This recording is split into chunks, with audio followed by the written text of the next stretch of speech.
ರಾಜ್ಯದ ಪದಾಧಿಕಾರಿ ನೀವು ಬನ್ನಿ ವೇದಿಕೆ.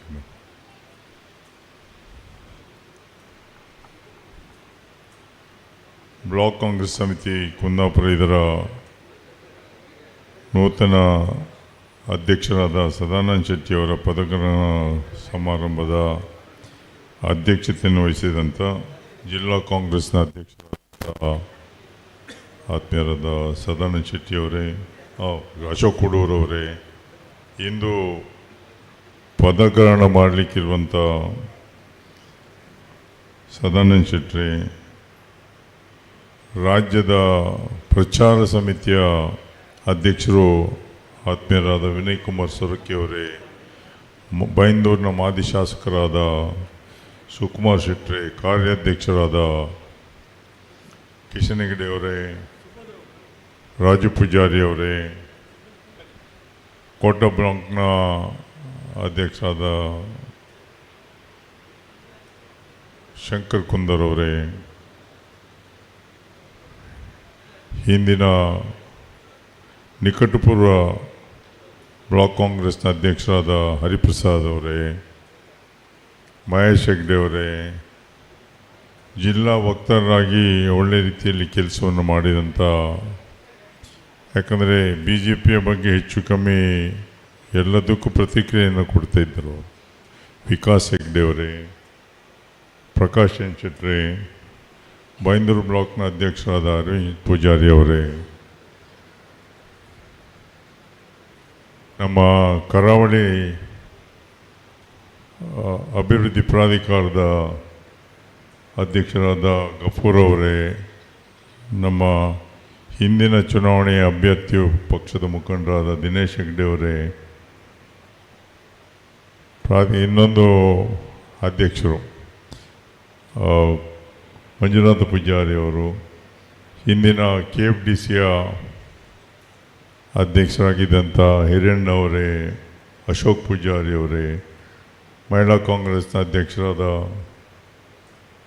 ದೇವಕಿ ಸಣ್ಣಯ್ಯನವರೇ, ಮತ್ತೋರ್ವ ಕುಂದಾಪುರ ಬ್ಲಾಕ್ನ ಭಾಳಷ್ಟು ವರ್ಷಗಳ ಅಧ್ಯಕ್ಷರಾಗಿದ್ದ ಶಿವರಾಮ್ ಶೆಟ್ಟಿ, ಮುಸ್ತಾಕ್ ಅವರೇ, ಪ್ರಾಧಿಕಾರದ ಅಧ್ಯಕ್ಷರಾದ ಕ್ರಾಸ್ರವರೇ, ಇನ್ನೋರು ಪ್ರಾಧಿಕಾರದ ಅಧ್ಯಕ್ಷರಾದ ಹೇರೂರು ದಿನಕರ್ ಅವರೇ, ಯುವ ಕಾಂಗ್ರೆಸ್ನ ಜಿಲ್ಲೆಯ ಬ್ಲಾಕ್ನ ಕುಂದಾಪುರ ಕ್ಷೇತ್ರದಲ್ವಾ ಇಚಿತಾರ್ಥ ಕ್ಷೇತ್ರದ ಅಧ್ಯಕ್ಷರಾದ ಇಚಿತಾರ್ಥ ಅವರೇ, ಹಿಂದೆ ಮಹಿಳಾ ಕಾಂಗ್ರೆಸ್ನ ಅಧ್ಯಕ್ಷರಾದ ಗೀತವಾಗಿ, ಈಗ ರಾಜ್ಯದ ಪದಾಧಿಕಾರಿ ಅವರು, ಮಹಿಳಾ ಕಾಂಗ್ರೆಸ್ನ ಜಿಲ್ಲಾಧ್ಯಕ್ಷರಾಗಿದ್ದ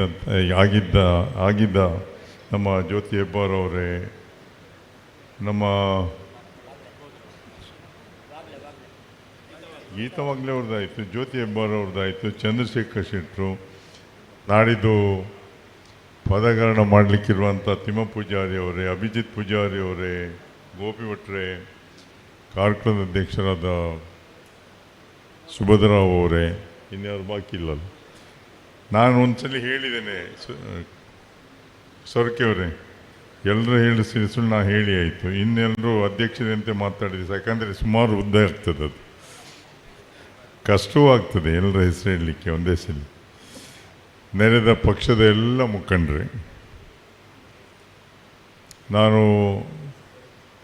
ಹರಿಪ್ರಸಾದ್ ಅವರಿಗೆ ಇಷ್ಟು ವರ್ಷಗಳ ಅಧ್ಯಕ್ಷರಾಗಿ ಕೆಲಸವನ್ನು ಮಾಡಿದ್ದಕ್ಕೆ ಅಭಿನಂದನೆ ಸಲ್ಲಿಸ್ತಾ, ಹೊಸದಾಗಿ ಪದಗ್ರಹಣ ಮಾಡುವಂಥ ಸದಾನಂದ ಶೆಟ್ಟಿಗೆ ಮುಂದಿನ ದಿನಗಳಲ್ಲಿ ಒಳ್ಳೆಯ ಕೆಲಸವನ್ನು ಮಾಡಿ ಅಂತ ಶುಭವನ್ನು ಕೋರಿ ನನ್ನ ಮಾತನ್ನು ಮುಂದುವರಿಸ್ತಾ ಇದ್ದೀನಿ. ಮಧ್ಯದಲ್ಲಿ ಒಂದು ಸ್ವಲ್ಪ ಗೊಂದಲ ಇತ್ತು, ಅದು ಅವ್ರದ್ದು ತಪ್ಪಲ್ಲ, ವಿಕಾಸ್ ಹೆಗ್ಡೆ ಅವ್ರದ್ದು ತಪ್ಪಲ್ಲ, ನಮ್ಮ ತಪ್ಪಿನಿಂದಾಗಿ ಅವ್ರದ್ದು ಗೊಂದಲ, ಅದಾಗಬಾರ್ದಿತ್ತು, ಆಗಿದೆ. ಆದರೆ ಸಸೂತ್ರವಾಗಿ ಆಗ ಸಿದ್ದರಾಮಯ್ಯವರು ಯಾವ ರೀತಿಯಲ್ಲಿ ಶಿವಕುಮಾರ್ ಅವರಿಗೆ ಅಧಿಕಾರವನ್ನು ಹಸ್ತಾಂತರ ಮಾಡಿದ, ಎಷ್ಟು ಎಲ್ಲರೂ ನಿರೀಕ್ಷೆಯನ್ನು ಮಾಡಿದರು, ಬಹಳ ದೊಡ್ಡ ಗೊಂದಲ ಆಗ್ತದೆ ಅಂತ, ಏನೂ ಆಗಲಿಲ್ಲ. ಹಾಗೆ ಭಾಳ ಸುಸೂತ್ರವಾಗಿ ನಡೆದಿದೆ. ಇಬ್ಬರು ಹೊಂದಾಣಿಕೆಯಿಂದ ಕೆಲಸವನ್ನು ಮಾಡಿ, ನಾವೆಲ್ಲ ಅವರೊಟ್ಟಿಗೆ ಕೆಲಸವನ್ನು ಮಾಡಬೇಕು. ಕೇವಲ ಅವರಿಬ್ಬರ ಮೇಲೆ ಜವಾಬ್ದಾರಿ ಹಾಕಿ ನಾವು ಸುಮ್ಮನೆ ಕೂತರಾಗುವುದಿಲ್ಲ. ನನ್ನ ಒಂದು ಕೆಲವು ಸಲಹೆಗಳಿದೆ ಸದಾನಂದ ಶೆಟ್ಟಿ. ಪಕ್ಷ ಸಂಘಟನೆಯನ್ನು ಮಾಡಬೇಕಾದ್ರೆ ಒಂದು ವೇಳೆ ಕುಂದಾಪುರ ಬ್ಲಾಕಿನಲ್ಲಿ ಯಾವುದಾದರೂ ಪದಾಧಿಕಾರಿಯನ್ನು ಮಾಡುವಾಗ ಅಥವಾ ನೇಮಕಾತಿಯನ್ನು ನಾಮನಿರ್ದೇಶನ ಮಾಡುವಾಗ ಪ್ರಾಯಶಃ ಎಲ್ಲ ಮುಖಂಡರ ಹತ್ರ ಸ್ವಲ್ಪ ಕೂತು ಬ್ಲಾಕ್ನ ಅಧ್ಯಕ್ಷರು, ನಿಮ್ಮ ಅಭ್ಯರ್ಥಿ ಆಗಿದ್ದವರು, ನಾನು ಒಬ್ಬ ಅಭ್ಯರ್ಥಿ ಆಗಿದ್ದವ, ರಾಜ್ಯದ ಪದಾಧಿಕಾರಿ ವಿನಯ್ ಕುಮಾರ್ ಸೊರಕೆ ಅವರಿದ್ದಾರೆ, ಅಶೋಕ್ ಕುಮಾರ್ ಕೊಡೋರು, ನಾನು ನಮ್ಮ ಚುನಾವಣೆಯಾದ ಪ್ರಥಮ ಸಭೆಯಲ್ಲಿ ಅಶೋಕ್ ಕೊಡೋರವ್ರ ಹತ್ರ ಹೇಳಿದ್ದೆ, ಎಲ್ಲರೂ ಒಟ್ಟು ಕೂತು ಪತ್ರವನ್ನು ಕೊಟ್ಟರೆ ಏನು ಸಮಸ್ಯೆ ಆಗೋದಿಲ್ಲ. ಒಬ್ಬೊಬ್ಬರು ಒಂದೊಂದು ಪತ್ರವನ್ನು ಕೊಟ್ಟಾಗ ಮಹಿಳೆಯರನ್ನ, ನಿಮ್ಮ ಮಹಿಳಾ ಕಾಂಗ್ರೆಸ್ನ ಅಧ್ಯಕ್ಷರಿದ್ದೀರಿ, ನಾವೆಲ್ಲರೂ ಕೂತು ಚರ್ಚೆಯನ್ನು ಮಾಡಿ ಕೊಟ್ಟಾಗ ಏನು ಗೊಂದಲ ಇರೋದಿಲ್ಲ. ಆದರೆ ನಮಗೆ ಶಕ್ತಿ ಇದೆ ಅಂತ ನಾವೇ ಬೆಂಗಳೂರಿನಲ್ಲಿ ಹೋಗಿ ಮಾಡಿಸ್ಕೊಂಡು ಬಂದಾಗ ಗೊಂದಲಗಳು ಶುರುವಾಗ್ತದೆ. ಕೆಲವು ನೇಮಕಾತಿಗಳನ್ನು ಎಲ್ಲರೂ ಕೇಳ್ತಾರೆ, ಅದು ಯಾರು ಅಂತ ಕೇಳುವ ಪರಿಸ್ಥಿತಿ ಬಂದಿದೆ. ಸೊರಕೆ ಅವರು ತಾವು ಸಹ ಇದರ ಬಗ್ಗೆ ಸ್ವಲ್ಪ ಗಮನವನ್ನು ಹರಿಸಬೇಕು. ಯಾಕಂದರೆ ನೀವು ರಾಜ್ಯದ ಪ್ರಚಾರ ಸಮಿತಿ ಅಧ್ಯಕ್ಷರು ಮತ್ತು ಇಡೀ ರಾಜ್ಯವನ್ನು ನೋಡುವಾಗ ನಮ್ಮ ಜಿಲ್ಲೆಯ ಬಗ್ಗೆ ಹೆಚ್ಚು ಕಾಳಜಿಯನ್ನು ವಹಿಸಿ ಅಂತ ತಮ್ಮ ಹತ್ರ ಕೇಳಲಿಕ್ಕೆ ಇಚ್ಛೆಯನ್ನು ಪಡ್ತೀನಿ. ಇವೆಲ್ಲವೂ ಪಕ್ಷದೊಳಗಿನ ಸಮಸ್ಯೆ ನಾವು ಇತ್ಯರ್ಥ ಮಾಡಿಕೊಳ್ಬೇಕು ಹೊರತು ಮೇಲ್ಭಾಗಕ್ಕೆ ಹೋಗಬಾರ್ದು, ಹೊರಗಡೆಯೂ ಹೋಗಬಾರ್ದು. ಎಲ್ಲರೂ ಒಂದಾಗಿ ಚರ್ಚೆಯನ್ನು ಮಾಡಿದಾಗ ಸಮಸ್ಯೆ ಇತ್ಯರ್ಥ ಮಾಡೋದು ಭಾಳ ಕಷ್ಟ ಆಗೋದಿಲ್ಲ. ಅದಕ್ಕೋಸ್ಕರ ನಾನು ಎಲ್ಲ ಮುಖಂಡರ ಹತ್ರ, ಈಗ ನಾನು ಬೆಳಿಗ್ಗೆ ಒಬ್ಬರು ಫೋನ್ ಮಾಡಿದ್ರು, ಅದು ನನ್ನ ಕ್ಷೇತ್ರ ಸಂಬಂಧಪಟ್ಟದಲ್ಲಿ ಬೈಂದೂರಿನ ಕಾವರಾಡಿದ್ದು ಯಾರೋ ಒಬ್ಬರು ಕೆಲಸಕ್ಕೆ ಬಂದಿದ್ದು. ನಾನು ಅಲ್ಲಿಯ ಮುಖಂಡರಿಗೆ ಫೋನ್ ಮಾಡಿ ಕೇಳಿದ್ದೆ ಎಂಥದ್ದು ಅಂತ ಕೇಳಿದೆ. ಅಲ್ಲಿ ಅವ್ರ ಹತ್ರವೇ ಕೇಳಿದರೆ ಆ ಭಾಗದ ಮುಖಂಡರಿಗೆ, ಅಲ್ಲಿ ಪಂಚಾಯತ್ ಅಧ್ಯಕ್ಷರಾಗಿದ್ದವರು ಅಥವಾ ಪಕ್ಷದ ಪದಾಧಿಕಾರಿಯಾಗಿದ್ದವರು, ಇವ್ರ ಹತ್ರ ಎಲ್ಲ ಕೇಳ್ಕೊಂಡು ಬಂದರೆ ಖಂಡಿತ ಸಮಸ್ಯೆ ಉದ್ಭವ ಆಗೋದೇ ಇಲ್ಲ. ನನಗೆ ಶಕ್ತಿ ಇದೆ ಅಂತ ನಾನು ಕೊಡುವಂಥದ್ದು, ಇನ್ನೊಬ್ಬರಿಗೆ ಶಕ್ತಿಯಿಂದ ಅವ್ರು ಕೊಡುವಂಥದ್ದು. ನಮ್ಮಲ್ಲಿ ಪೈಪೋಟಿ ಶುರುವಾದಾಗ ಗೊಂದಲದ ಸೃಷ್ಟಿಯಾಗದಿದ್ದಂತೆ ನೋಡುವಂಥದ್ದು ನಮ್ಮದು ಕರ್ತವ್ಯ ಅಂತ ಹೇಳ್ತಾ. ಯಾಕಂದರೆ ಕಾರ್ಯಕರ್ತರಿಗೆ ನೋವಾಗುವಂಥದ್ದು ಯಾವಾಗ ಅಂತ ಹೇಳಿದರೆ, ಅರೆ ನಮ್ಮ ಭಾಗದಲ್ಲಿ ಏನೋ ಒಂದು ತೀರ್ಮಾನವನ್ನು ತಗೊಂಡ್ರು ನಮಗೆ ಗೊತ್ತೇ ಇಲ್ಲ,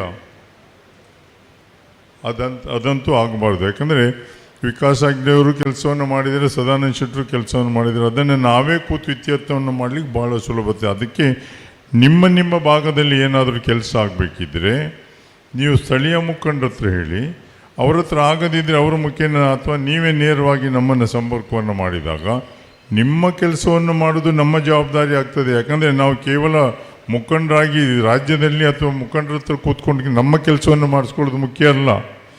ನಿಮ್ಮ ಕೆಲಸವನ್ನು ಮಾಡಿಕೊಡುವಂಥ ನಮ್ಮ ಜವಾಬ್ದಾರಿ ಅಂತ ಎಣಿಸ್ಕೊಂಡು ನಾವು ಕೆಲಸವನ್ನು ಮಾಡಿದರೆ ಖಂಡಿತದಲ್ಲಿ ಪಕ್ಷ ಇನ್ನೂ ಪ್ರಬಲವಾಗಿ ಕಟ್ಟಲಿಕ್ಕೆ ಸಾಧ್ಯ ಆಗ್ತದೆ. ಅದಕ್ಕೋಸ್ಕರ ನಾನು ನಿಮ್ಮ ಹತ್ರ ಹೇಳುವಂಥದ್ದು, ನಿಮ್ಮನ್ನು ಮುಖಂಡರಂತ ಕರೆದು, ಯಾಕಂದ್ರೆ ನೀವು ಮುಖಂಡರು, ನೀವು ಅಲ್ಲದೆ ಇದ್ದರೆ ನಮ್ಮ ಸ್ಥಾನ ಎಲ್ಲೂ ಇಲ್ಲ. ನೀವು ಕೆಲಸವನ್ನು ಮಾಡಿದರೆ ನಾವು ಚುನಾವಣೆಯನ್ನು ಗೆಲ್ತೇವೆ, ನೀವು ಕೆಲಸವನ್ನು ಮಾಡದೇ ಇದ್ದರೆ ನಾವು ಚುನಾವಣೆಯಲ್ಲಿ ಗೆಲ್ಲಲಿಕ್ಕೂ ಸಾಗಿದ್ರೆ ಮುಖಂಡರಾಗ. ಯಾಕಂದರೆ ನಮಗೆ ಅವಕಾಶ ಸಿಕ್ಕಿದೆ, ನಿಮಗೆ ಅವಕಾಶ ಸಿಕ್ಕಲಿಲ್ಲ. ಇವರು ಇಲ್ಲದಿದ್ದರೆ ನೀವು ಸಹ ಮೇಲೆ ಹೋಗ್ಲಿಕ್ಕೆ ಸಾಧ್ಯ ಆಗ್ತಾಯಿತ್ತು.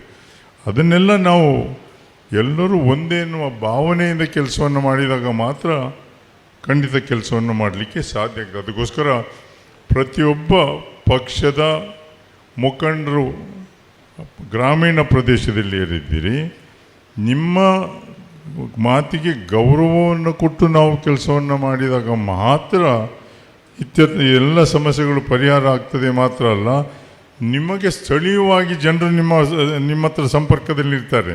ನಿಮ್ಮನ್ನು ಕೇಳಿದೆ ನಾವು ಮಾಡ್ತಾ ಹೋದರೆ ಯಾರೂ ನಿಮ್ಮೊಟ್ಟಿಗೆ ಇರೋದಿಲ್ಲ. ನೇರವಾಗಿ ನಮ್ಮ ಹತ್ರ ಬರಲಿಕ್ಕೆ ಶುರು ಇಲ್ಲ. ಫಸ್ಟು ನಿಮ್ಮ ಹತ್ರ ಬರಬೇಕು, ನಿಮ್ಮಿಂದ ಕರ್ಕೊಂಡು ಬರುವಂಥ ಒಂದು ಪ್ರಯತ್ನ ಶುರುವಾದಾಗ ಅದರೊಟ್ಟಿಗೆ ಅನೇಕ ಜನರನ್ನು ಸದಾನಂದ ಶೆಟ್ಟಿ ಇಲ್ಲಿ ಬೇರೆ ಬೇರೆ ಸ್ಥಾನಗಳಿಗೆ ನೇಮಕಾತಿಯನ್ನು ಮಾಡಿದೆ. ಅವರು ಸಹ ಕಾರ್ಯಕರ್ತರೊಟ್ಟಿಗೆ ಸಂಪರ್ಕದಲ್ಲಿಟ್ಟಬೇಕು. ನಿಮ್ಮೊಟ್ಟಿಗೆ ಪಕ್ಷದ ಸಭೆಗಳಿಗೆ ಬರಬೇಕಾಗ್ತದೆ. ಪಕ್ಷದ ಸಭೆಗೆ ಬರದೆ ನಾನು ಕೇವಲ ನನಗೇನು ನೇಮಕಾತಿಯನ್ನು ಮಾಡಿದ್ದಾರೆ ಅದನ್ನು ಮಾತ್ರ ನಾನು ನೋಡಿಕೊಂಡು ಅಲ್ವೇ ಅಲ್ಲ. ಅವರ ಜವಾಬ್ದಾರಿ ಏನಿದೆ ಅಂತೇಳಿದರೆ, ಪಕ್ಷದ ಎಲ್ಲ ಸದಸ್ಯರಿದ್ದಾರಲ್ಲ ಅವರ ಕೆಲಸವನ್ನು ಮಾಡಲಿಕ್ಕೋಸ್ಕರ ನಿಮ್ಮನ್ನು ನೇಮಕಾತಿ ಮಾಡಿದ್ದು. ನೀವು ಭಾಳ ವರ್ಷದಿಂದ ಇದ್ದಿರಿ, ನೀವು ಅವರ ಕೆಲಸವನ್ನು ಮಾಡಿ ಅಂತ ಜವಾಬ್ದಾರಿಯನ್ನು ಕೊಟ್ಟದ್ದು. ನೀವು ಕೂತ್ಕೊಂಡು ಒಬ್ಬರಿಗೆ ಇನ್ನೊಬ್ಬರಿಗೆ ಬೈತಾ ಹೋದರೆ ಪ್ರಯೋಜನ ಆಗೋದ್ರೆ ದಯವಿಟ್ಟು ಇದನ್ನು ಮಾಡಿ ಅಂತ ಹೇಳ್ತಾ ಮುಂದೆ ಇತ್ತೀಚಿನ ದಿನದಲ್ಲಿ ನಾವು ನೋಡ್ತಾ ಇದ್ದೇವೆ. ಭಾರತೀಯ ಜನತಾ ಪಕ್ಷದವರು ಭಾಷಣವನ್ನು ಮಾಡುವಾಗ ಅವರು ವಿಧಾನಸಭೆಯಾಗಲಿ ಲೋಕಸಭೆಯಲ್ಲಿ ಹೆಚ್ಚಾಗಿ ಪ್ರಧಾನಮಂತ್ರಿಯವರೇ ವಿರೋಧ ಪಕ್ಷದ ಗಣನೆಗೆ ತಗೊಳ್ಳೋಕೆ ಅವರು ನೇರವಾಗಿ ಬೈದು ಭಾಷಣವನ್ನು ಮಾಡುವಂಥದ್ದು ನಾವು ಕಾಣ್ತಾ ಇದ್ದೇವೆ. ಆದರೆ ನೆಹರು ಅವರ ಬಗ್ಗೆ ಇಷ್ಟು ವರ್ಷಗಳ ಕಾಲ ಅವರು ಚರ್ಚೆಯನ್ನು ಮಾಡಿದರಲ್ಲ, ನನಗೆ ಖುಷಿಯಾದದ್ದು ಪ್ರಿಯಾಂಕಾ ಗಾಂಧಿ ಅವರು ಒಂದು ಮಾತನ್ನು ಹೇಳಿದ್ದು. ಒಂದೇ ಮಾತು ನಮ್ಮ ಇದರ ಬಗ್ಗೆ ದಿನವನ್ನು ನಿಗದಿ ಮಾಡಿ ಅನ್ನೋ ಚರ್ಚೆ ಆಯಿತು. ಅದೇ ರೀತಿಯಲ್ಲಿ ಒಂದು ಕೆಲವು ದಿನ ಕೊಡಿ, ನೆಹರು ಅವರು ಅಷ್ಟು ವರ್ಷಗಳ ಕಾಲ ಏನನ್ನು ಮಾಡಿದ್ದಾರೆ ಅನ್ನೋದ್ರ ಬಗ್ಗೆ ಚರ್ಚೆ ಆಗಲಿ ಅಂತ.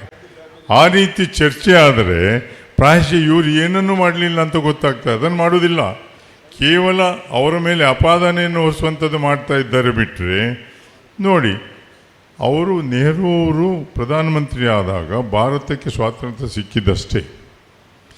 ಆವತ್ತು ದೇಶದಲ್ಲಿ ಏನೂ ಇರಲಿಲ್ಲ. 500 ಚಿಲ್ಲರೆ ರಾಜರನ್ನು ಒಂದು ಸೇರಿಸಿ ಭಾರತ ದೇಶವನ್ನು ಒಗ್ಗಟ್ಟು ತರುವಂಥ ಕೆಲಸ ಮಾಡಿದರು. ನಮ್ಮಲ್ಲಿ IIT, ಏಮ್ಸು, ಪಬ್ಲಿಕ್ ಸೆಕ್ಟರ್ ಅಂಡರ್ಟೇಕಿಂಗ್ಸು ಎಷ್ಟೆಲ್ಲ ಮಾಡಿದರು. ಉದ್ದಿಮೆಗಳು ಬಂತು, ಅದರಿಂದ ಉದ್ಯೋಗ ಸೃಷ್ಟಿಯಾಯಿತು. ಆರೋಗ್ಯದ ಬಗ್ಗೆ ಹೆಚ್ಚು ಗಮನವನ್ನು ಹರಿಸಿದ್ದು, ಶಿಕ್ಷಣದ ಬಗ್ಗೆ ಗಮನವನ್ನು ಹರಿಸಿದ್ದು, ಮತ್ತು ಎಲ್ಲದಕ್ಕೂ ಮುಖ್ಯ ನಮ್ಮೆಲ್ಲರಿಗೂ ಮತದಾನದ ಹಕ್ಕು ಕೊಟ್ಟರಲ್ಲ, ಅಡಲ್ಟ್ ಫ್ರಾಂಚೈಸ್ ಅಂತ. 21 ವರ್ಷದವರೆಗೆ ಇಡೀ ದೇಶದ ಜನರಿಗೆ, ಹೆಚ್ಚಿನ ದೇಶದಲ್ಲಿ ಮಹಿಳೆಯರಿಗೆ ಮತದಾನದ ಹಕ್ಕೇ ಇರಲಿಲ್ಲ. ಆದರೆ ನೆಹರು ಅವರು ದೇಶದ ಎಲ್ಲ ಜನರಿಗೆ ಮತದಾನದ ಹಕ್ಕು ಕೊಡಬೇಕು ಅನ್ನುವಂಥ ಕೆಲಸವನ್ನು ಮಾಡಿದರಲ್ಲ. ಇದು ಯಾವುದು ಇವತ್ತಿನ ಯುವತಿಯರಿಗೆ ಗೊತ್ತೇ ಇಲ್ಲ. ರಾಜೀವ್ ಗಾಂಧಿಯವರು ಅದನ್ನು 18ಕ್ಕೆ ತಂದರು. ನಾನು ವಿನಯ್ ಕುಮಾರ್ ಸೊರಕೆ ಅವ್ರ ಹತ್ರ ಇದ್ರ ಬಗ್ಗೆ ಸರಿ ತಪ್ಪುಗಳ ಬಗ್ಗೆ ಚರ್ಚೆ ಮಾಡಿದ್ದು ಸರಿ. ಆದರೆ ನಾವು ಇವತ್ತಿನ ಯುವ ಜನತೆಗೆ ಅವ್ರನ್ನ ತಿಳಿಸ್ಬೇಕು, ನಿಮಗೆ ಮತದಾನದ ಹಕ್ಕು ಸಿಕ್ಕಿದ್ದೇ ರಾಜೀವ್ ಗಾಂಧಿಯವರಿಂದ. ಆದರೆ ನೀವು ಅದನ್ನು ಸಹ ನೆನಪಿಟ್ಕೊಳ್ಳಲಿಲ್ಲ. ಹಿಂದೆ ಇತಿಹಾಸವನ್ನು ನಾವು ತಿಳ್ಕೊಳ್ಳದೇ ಇದ್ದರೆ ವರ್ತಮಾನದ ಬಗ್ಗೆ ಆಲೋಚನೆಯನ್ನೇ ಮಾಡೋದಿಲ್ಲ. ಭವಿಷ್ಯ ನಮಗೆ ಗೊತ್ತೇ ಇಲ್ಲ. ಮುಂದಿನ ನಮ್ಮ ಪೀಳಿಗೆಗೆ ಏನು ಮಾಡಬೇಕು ಅಂತ ನಮ್ಗೆ ಆಲೋಚನೆ ಇಲ್ಲದೇ ಇದ್ದರೆ ಏನನ್ನು ಮಾಡಬೇಕು ಮಾಡಬಾರ್ದು ಅನ್ನೋದ್ರ ಬಗ್ಗೆ ಮೊನ್ನೆ ನಾನು ಯಾರತ್ತೂ ಬಂದು ಸಹ ಚರ್ಚೆ ಶುರು ಮಾಡ್ತೇನೆ. ಇದರ ಬಗ್ಗೆ ಯಾಕೆ ಹೀಗೆ ಮಾಡ್ತಾ ಇದ್ದೀರಿ ಅನ್ನೋದ್ರ ಬಗ್ಗೆ ದಯವಿಟ್ಟು ನಾವು ನೆಹರು ಅವರು ಮಾಡಿದಂಥ ಕೆಲಸವನ್ನು, ಇಂದಿರಾ ಗಾಂಧಿಯವರು ಏನನ್ನು ಭೂ ಮಸೂದೆ ಕಾಯ್ದೆ, ಅವರು ದೇವರಾಜ ಅರಸಲ್ಲಿದ್ದರೆ ಯಾರಿಗೂ ಭೂಮಿಯೇ ಸಿಗ್ತಾ ಇರಲಿಲ್ಲ. ಭೂ ಮಸೂದೆ ಕಾಯ್ದೆ ಬಂತು. ಆದರೆ ಹೆಚ್ಚಿನ ತಂದೆ ತಾಯಿ ಮಕ್ಕಳಿಗೆ ಹೇಳಲಿಲ್ಲ ಭೂ ಮಸೂದೆ ಕಾಯ್ದೆಯಲ್ಲಿ ನಮಗೆ ಭೂಮಿ ಸಿಕ್ಕಿದೆ. ಆದರೆ ನಾವು ಅಕ್ರಮ ಸಕ್ರಮದಲ್ಲಿ ಭೂಮಿ ಸಿಕ್ಕಿದೆ, ಆಶ್ರಯ ಮನೆ ಸಿಕ್ಕಿದ್ದು ಸರ್ಕಾರದಿಂದ ಸಿಕ್ಕಿದಂಥ ಇದ್ರ ಬಗ್ಗೆ ಅವರವರ ಮನೆಯಲ್ಲಿ ಮಕ್ಕಳಿಗೆ ಗೊತ್ತಿಲ್ಲ, ಯುವತಿಯರಿಗೆ ಗೊತ್ತಿಲ್ಲದೇ ಇದ್ದ ಪರಿಸ್ಥಿತಿ ಇದೆಯಲ್ಲ. ಅದನ್ನು ನಾವು ತಿಳಿಸುವ ಪ್ರಯತ್ನವನ್ನು ಮಾಡಬೇಕು. ಎಲ್ಲವೂ ಇದನ್ನು ಆಲೋಚನೆಯನ್ನು ಮಾಡಬೇಕು. ಇಂದಿರಾ ಗಾಂಧಿಯವರಿದ್ದಾಗಂತೂ ಬಾಂಗ್ಲಾದೇಶವನ್ನು ಪ್ರತ್ಯೇಕ ಮಾಡದಿದ್ದರೆ ಪಾಕಿಸ್ತಾನದಿಂದ ನಮಗೆ ಎರಡೂ ಕಡೆಯಿಂದ ಪಾಕಿಸ್ತಾನದವರೇ ಹೊಡಿತಾ ಇದ್ದರು. ಈಗ ಸ್ವಲ್ಪ ಹತೋಟಿಯಲ್ಲಿ ಇಲ್ಲದೆ ಇದ್ದರೆ ಆ ಒಂದು ಇದು ಪೋಖರಣದಲ್ಲಿ ಬಾಂಬ್ ಪ್ರಥಮ ಬಾರಿಗೆ ಭಾರತ ದೇಶದಲ್ಲಿ ನ್ಯೂಕ್ಲಿಯರ್ ಬಾಂಬನ್ನು ಟೆಸ್ಟ್ ಮಾಡಿದ್ದಿದ್ರೆ ಇಂದಿರಾ ಗಾಂಧಿಯವರ ಕಾಲದಲ್ಲಿ. ಇದನ್ನು ನಾವು ಹೇಳ್ತಾ ಇಲ್ಲ, ನಾವು ಅವರು ಬೈದದ್ದಕ್ಕೆ ನಾವು ಸುಮ್ಮನೆ ಕೂತ್ಕೊಳ್ತೇವೆ ಬಿಟ್ಟರೆ ವಾಪಸ್ ಹೇಳಲಿಕ್ಕೆ ಪ್ರಯತ್ನವನ್ನು ಮಾಡಿ ನಿಮ್ಮ ಊರಿನಲ್ಲಿ ಶುರು ಮಾಡಿ. ನೀವು ಏನಾಗಿದೆ ಅನ್ನೋದ್ರ ಬಗ್ಗೆ ಏನು ಸರ್ಕಾರದಲ್ಲಿ ಮಾಡಿದ್ದಾರೆ ಅದಕ್ಕೆ. ಅದಾದ ಮೇಲೆ ರಾಜೀವ್ ಗಾಂಧಿಯವರು ಬಂದ ಕಾಲದಲ್ಲಿ ಪ್ರತಿ ಹಳ್ಳಿಯಲ್ಲಿ ಟೆಲಿಫೋನ್ ಬೂತ್ ಆಗಲಿಲ್ವ, ನಿಮಗೆ ನಿಮ್ಮ ಸಂಬಂಧಿಕರ ಹತ್ರ ಮಾತಾಡಲಿಕ್ಕಾಗಲಿಲ್ವ? ಅದಾದ ನಂತರ ಅವರ ಕಾಲದಲ್ಲೇ ಮೊಬೈಲ್ ಫೋನ್ ಬರಲಿಕ್ಕೆ ಶುರುವಾಯಿತು. ಕೈಲಿ ಫೋನನ್ನು ಹಿಡ್ಕೊಂಡು ತಿರುಗಿ ಶುರು ಮಾಡಿದ್ರಿ. ಇದು ಯಾವುದರ ಬಗ್ಗೆ ಸಹ ನಾವು ಚರ್ಚೆಯನ್ನು ಮಾಡದೇ ಇದ್ದರೆ, ಹೊಸ ಯುವತಿಯರಿಗೆ ಗೊತ್ತಾಗದೇ ಇದ್ದರೆ, ಅವರ ಮನೆಯ ಮಕ್ಕಳಿಗೆ ಗೊತ್ತಾಗದೇ ಇದ್ದರೆ ಪರಿಸ್ಥಿತಿ ಏನಾಗ್ಬೋದು ಮುಂದೆ ಅಂತ. ಯಾಕಂದರೆ ಇತಿಹಾಸವನ್ನು ತಿಳಿಸುವಂಥ ಕೆಲಸವನ್ನು ನಾವು ಗಜನಿ ಮೊಹಮ್ಮದ್ ಮಾತಾಡ್ತೇವೆ, ನಿನ್ನೆದು ಮೊನ್ನೆದು ಮಾತಾಡ್ತಾ ಇಲ್ಲ ನಾವು. ಗಜನಿ ಮೊಹಮ್ಮದ್ ಮಾತಾಡುವಾಗ ರಾಮ ದೇವಸ್ಥಾನದ ಅಯೋಧ್ಯೆ ರಾಮ ದೇವಸ್ಥಾನದಲ್ಲಿ ಏನಾಯ್ತು ಅಂದ್ರೆ ಲೂಟಿ ಹೊಡೆದದ್ದನ್ನು ಮಾತಾಡಬೇಕಾಗ್ತದೆ ಅಲ್ವಾ? ಅದ್ರ ಬಗ್ಗೆ ಯಾಕೆ ಮಾತಾಡೋದಿಲ್ಲ? ಕೇವಲ ಅಲ್ಲಿ ಅಲ್ಲ, ಎಷ್ಟೋ ದೇವಸ್ಥಾನ ದಿನನಿತ್ಯ ಪತ್ರಿಕೆಯಲ್ಲಿ ಬರಲಿಕ್ಕೆ ಶುರುವಾಗಿದೆ. ಆ ಇಟ್ಟಿಗೆಯಲ್ಲಿ ಹೋಯಿತು, ಇಟ್ಟಿಗೆ ಸಂದರ್ಭದಲ್ಲಿ ದುಡ್ಡನ್ನು ಕಲೆಕ್ಟ್ ಮಾಡಿದ್ದು ಎಲ್ಲಿ ಹೋಯಿತು? ಅದ್ರ ಬಗ್ಗೆ ಚರ್ಚೆ ಮಾಡೋದು ಬೇಡ. ಇಟ್ಟಿಗೆಯಲ್ಲಿ ಕಟ್ಟಲಿಲ್ಲಲ್ಲ, ಅಯೋಧ್ಯೆ ದೇವಸ್ಥಾನ ಕಟ್ಟಿದ್ದು ಕಲ್ಲಿನಲ್ಲಿ, ಇಟ್ಟಿಗೆಯಲ್ಲಿ ಕಟ್ಟಲೇ ಇಲ್ಲ. ಇದನ್ನು ನಾವು ಹೇಳಬೇಕಲ್ವ. ಅವತ್ತು ಹಣವನ್ನು ಸಂಗ್ರಹ ಮಾಡಿದ್ರು. ಅಯೋಧ್ಯೆಯಲ್ಲಿ ದುಡ್ಡು ಕೊಟ್ಟವ್ರು ಮಾತ್ರ ಆಯಿತು, ನಾವೇ ದುಡ್ಡು ಕೊಟ್ಟಿದ್ದೇವೆ, ನೀವು ಲೆಕ್ಕ ಕೊಡಿ ನಮಗೆ. ಇಲ್ಲಿದ್ದವರು ಅನೇಕ ಮಂದಿ ದುಡ್ಡನ್ನು ಕೊಟ್ಟಿದ್ದಾರೆ, ಲೆಕ್ಕ ಕೊಡಿ, ಯಾಕೆ ಕೊಡೋದಿಲ್ಲ? ಇದು ನಾವು ಚರ್ಚೆಗೆ ಒಂದು ಆಧಾರ ಆಗಬೇಕಾಗ್ತದೆ. ಬಿಟ್ಟರೆ ಕೇವಲ ಅವ್ರು ಹೇಳಿದ್ದನ್ನು ಕೇಳಿ ಅವ್ರು ಹೀಗೆ ಬೈತಾರೆ. ಹೌದು ಬೈತಾರೆ, ಅವ್ರು ಏನೂ ಮಾಡಲಿಲ್ಲ. ಮನಮೋಹನ್ ಸಿಂಗ್ ಅವರ ಕಾಲದಲ್ಲಿ right to education, right to information, food security act ಎಲ್ಲ ಬಂತಲ್ಲ. ಇವೆಲ್ಲವನ್ನು ಮನ್ರೇಗಾ, ಮಹಾತ್ಮ ಗಾಂಧಿ ಉದ್ಯೋಗ, ಇವರು ಹೆಸರನ್ನು ಬದಲಾವಣೆಯನ್ನು ಮಾಡಿದ್ದು ಬಿಟ್ಟರೆ ಬೇರೆ ಏನನ್ನ ಮಾಡಿದಲ್ಲಿ ಎಂತ ಹೇಳಿದರು? ರಾಮ್ಜಿ, ವಿ ಬಿ ರಾಮ್ಜಿ, ಅದು ಮಹಾತ್ಮ ಗಾಂಧಿ ಉದ್ಯೋಗ ಖಾತ್ರಿ ಹೆಸರು ಬದಲು ಮಾಡಿದ ಕೂಡಲೇ ಚೇಂಜ್ ಆಗ. ಆದರೆ ಆಗ ಪ್ರತಿ ಗ್ರಾಮ ಪಂಚಾಯತಿಗೆ ಬರ್ತಾ ಇತ್ತು. ಈಗ ಪಂಚಾಯತನ್ನು ಆಯ್ಕೆ ಮಾಡೋದು ಡೆಲ್ಲಿಯಲ್ಲಿ ಕೂತ್ಕೊಂಡು, ನಿಮಗೆ ಅದರ ದುಡ್ಡು ಸಿಗ್ತಲ್ಲ. ಈಗ ಕೆಲವರೆಲ್ಲ ಬರ್ತಾ ಇದ್ದಾರೆ, ನಾವು ಮನ್ರೇಗಾದಲ್ಲಿ ಕೆಲಸ ಮಾಡಿದ್ದೇವೆ, ಹಣ ಬರ್ತಾ ಇಲ್ಲ ಅಂತ. ಯಾಕೆ ಬರ್ತಾ ಇಲ್ಲ? ನೀವು ಆಯ್ಕೆ ಮಾಡಿದ ಸರ್ಕಾರವೇ. ಅದಕ್ಕೋಸ್ಕರ ನಾನು ಹೇಳುವಂಥದ್ದು, ನೀವು ಆಯ್ಕೆ ಮಾಡಿದ್ದಕ್ಕಿಂತ ಒಳ್ಳೆಯ ಪ್ರತಿನಿಧಿಯೂ ನಿಮಗೆ ಸಿಗ್ಲಿಕ್ಕೆ ಸಾಧ್ಯ ಆಗೋದಿಲ್ಲ. ನೀವು ಆಯ್ಕೆ ಮಾಡಿದ್ದಕ್ಕಿಂತ ಒಳ್ಳೆಯ ಸರ್ಕಾರವೂ ನಿಮಗೆ ಸಿಗ್ಲಿಕ್ಕೆ ಸಾಧ್ಯ ಆಗೋದಿಲ್ಲ. ಇದನ್ನು ಆಲೋಚನೆ ಮಾಡಿದ ಮತವನ್ನು ಕೊಟ್ಟಾಗ ಎಲ್ಲ ಸಮಸ್ಯೆಗಳು ಉದ್ಭವ ಆಗ್ತದೆ. ಇದನ್ನು ಮುಂದಿನ ದಿನಗಳಲ್ಲಿ ನೀವು ಆಲೋಚನೆ ಮಾಡಿ. ಮನಮೋಹನ್ ಸಿಂಗ್ ಅವರು ಮೌನ್ ಸಿಂಗ್ ಅಂದರು, ಪಾಪ ಅವರು ಪ್ರತಿಯೊಂದು ಲೋಕಸಭೆಯಲ್ಲಿ ಪ್ರತಿಯೊಂದು ಬಾರಿ ಉತ್ತರವನ್ನು ಕೊಟ್ಟಿದ್ದಾರೆ. ಭಾಳ ಸೌಜನ್ಯದಿಂದ ಉತ್ತರವನ್ನು ಕೊಟ್ಟಿದ್ದಾರೆ ವಿರೋಧ ಪಕ್ಷದವರಿಗೆ. 110 ಬಾರಿ ಪ್ರೆಸ್ ಕಾನ್ಫರೆನ್ಸನ್ನು ಮಾಡಿದ್ದಾರೆ. ನಮ್ಮ ಇವತ್ತಿನ ಪ್ರಧಾನಮಂತ್ರಿ ಒಂದು ಪ್ರೆಸ್ ಕಾನ್ಫರೆನ್ಸನ್ನು ಮಾಡಿಲ್ಲ. ಯಾಕೆ ಮಾಡಿದಿಲ್ಲ? ಮೊನ್ನೆ ಓಡಿ ಹೋದ್ರಲ್ಲ ಒಂದು ದೇಶದಲ್ಲಿ, ಪ್ರೆಸ್ನವ್ರು ಪ್ರಶ್ನೆ ಕೇಳಿದ್ದಕ್ಕೆ ಓಡಿ ಹೋಗಲಿಲ್ವಾ? ಇದ್ರ ಬಗ್ಗೆ ಯಾರು ಆಲೋಚನೆ ಮಾಡಬೇಡ್ವಾ? ದಯವಿಟ್ಟು ನೀವು ಪ್ರಥಮ ಇದ್ರ ಬಗ್ಗೆ ಎಲ್ಲ ಚರ್ಚೆಯನ್ನು, ನಿಮ್ಮಲ್ಲಿ ಚರ್ಚೆ ಆಗಲಿ, ನಿಮ್ಮಿಂದ ಜನರಿಗೆ ಹೋಗಲಿ. ಅದು ಪ್ರತಿಯೊಂದು ಮನೆಯಲ್ಲಿ ಇದರ ಬಗ್ಗೆ ಚರ್ಚೆ ಆಗಬೇಕಾಗ್ತದೆ. SIRನಲ್ಲಿ ಸ್ವಲ್ಪ ಹೆಚ್ಚು ಗಮನವನ್ನು ಹರಿಸಿ, ಕೇವಲ ನಮ್ಮ BLA2 ಮಾತ್ರ ಮಾಡಬೇಕಂತ ಇಲ್ಲ. ನಿಮ್ಮ ಬಂಧುಗಳು ಅವರ ಮತವನ್ನು ಇದೆಯಾ ಡಿಲೀಟ್ ಮಾಡ್ತಾ ಇದ್ದಾರೆ ನೋಡಬೇಕಾಗ್ತದೆ. ಹೊಸದಾಗಿ ಈ ಊರಿನಲ್ಲಿಂದ ಅಲ್ಲಿ ಇನ್ನೊಂದು ಕಡೆಯಲ್ಲಿ ಓಟಿದ್ದು ಇಲ್ಲಿ ಸೇರಿಸುವಂಥ ಒಂದು ಪ್ರಕ್ರಿಯೆ ಏನಿದೆ, ಅದನ್ನು ನಿಲ್ಲಿಸುವಂಥನೂ ಕೆಲಸವನ್ನು ಮಾಡದೇ ಇದ್ದರೆ, ನಾವು ಇಷ್ಟೊಂದು ಕೆಲವು ದಿವಸಗಳಿಂದ ಅದರ ಬಗ್ಗೆ ಆಲೋಚನೆಯನ್ನು ಮಾಡ್ತಾ ಇದ್ದೇವಲ್ಲ, ಕೆಲಸವನ್ನು ನಮ್ಮೆಲ್ಲ BLA2ಗಳು ಹೋಗ್ತಾ ಇದ್ದಾರೆ. ಅವರೊಟ್ಟಿಗೆ ನಮ್ಮ ಕಾರ್ಯಕರ್ತರು ಅನೇಕ ಮಂದಿ ಹೋಗ್ತಾ ಇದ್ದಾರೆ. ಅದನ್ನು ಸ್ವಲ್ಪ ಗಮನವನ್ನು ಹರಿಸಿ ಅಂತ ಹೇಳ್ತಾ, ಇನ್ನೂ ಅನೇಕ ಮಂದಿ ಮಾತಾಡಲಿಕ್ಕಿದ್ದಾರೆ. ಇನ್ನೊಂದು ಕೋಟದಲ್ಲಿ ಮಾತಾಡಲಿಕ್ಕಿದೆಯಲ್ಲ, ಹೌದು, ಕೋಟದಲ್ಲಿ ಪುನಃ ಮಾತಾಡಲಿಕ್ಕಿದೆ. ಅದರಲ್ಲಿ ಪುನಃ ಕೆಲವು ವಿಷಯಗಳನ್ನು ಎತ್ತಲಿಕ್ಕೆ ಇಚ್ಛೆಯನ್ನು ಪಡೆದ. ಯಾಕಂದರೆ ನಮಗೆ ಹೇಳಲಿಕ್ಕೆ ಸಾಕಷ್ಟಿದೆ, ಅದನ್ನು ನಾವು ಹೇಳ್ತಾ ಇಲ್ಲ. ಅವರು ಏನೂ ಇಲ್ಲದೆ ಕೇವಲ ದೇವರ ಹೆಸರಿನಲ್ಲಿ, ಜಾತಿ ಹೆಸರಿನಲ್ಲಿ ಮತವನ್ನು ಕೇಳೋದು ಬಿಟ್ಟರೆ ಏನು, ನಾನು ಹಿಂದುವೇ. ಆದರೆ ನಿನ್ನೆ ಅಣ್ಣಾಮಲೈಯವರು ಇಷ್ಟು ವರ್ಷ ಅಲ್ಲಿ ಹೋರಾಟವನ್ನು ಕೊಟ್ಟರು BJPಗೆ ತಮಿಳುನಾಡಿನಲ್ಲಿ. ಇಲ್ಲಿ ಬಂದು ಅವರು ಹೇಳಿದ ನಮ್ಮಲ್ಲೇ ಆಫೀಸರ್ ಆಗಿದ್ದರು. ಇವತ್ತು ಬಂದು ನಾನು ಹಿಂದುತ್ವವನ್ನು ನನ್ನ ಮನೆಯಲ್ಲಿ ಇಟ್ಟು ಬರ್ತೇನೆ ಅಂತ ಹೇಳ್ತಾ ಇದ್ದಾರೆ. ಎಂಥ ಪರಿಸ್ಥಿತಿ! ಯಾಕಂದರೆ ಅವರ ಅನುಭವ ಅದು, ನಮ್ಮೆಲ್ಲರ ಅನುಭವದ ಮಾತನ್ನು ನಾವು ಹೇಳ್ತೇವೆ. ದಯವಿಟ್ಟು ನೀವು ಇದರ ಬಗ್ಗೆ ಹೆಚ್ಚು ಗಮನ ಹರಿಸಿ. ಕೇವಲ ಸದಾನಂದ ಶೆಟ್ಟಿಯವರಿಗೆ ಒಂದು ಪದಗ್ರಹಣ ಕಾರ್ಯಕ್ರಮ, ನಾವು ಎಷ್ಟು ಜನ ಬಂದಿದ್ದೇವೆಲ್ಲ, ಅವರ ಪದಗ್ರಹಣಕ್ಕೆ ನೀವು ಬಂದಿದ್ದೀರಿ.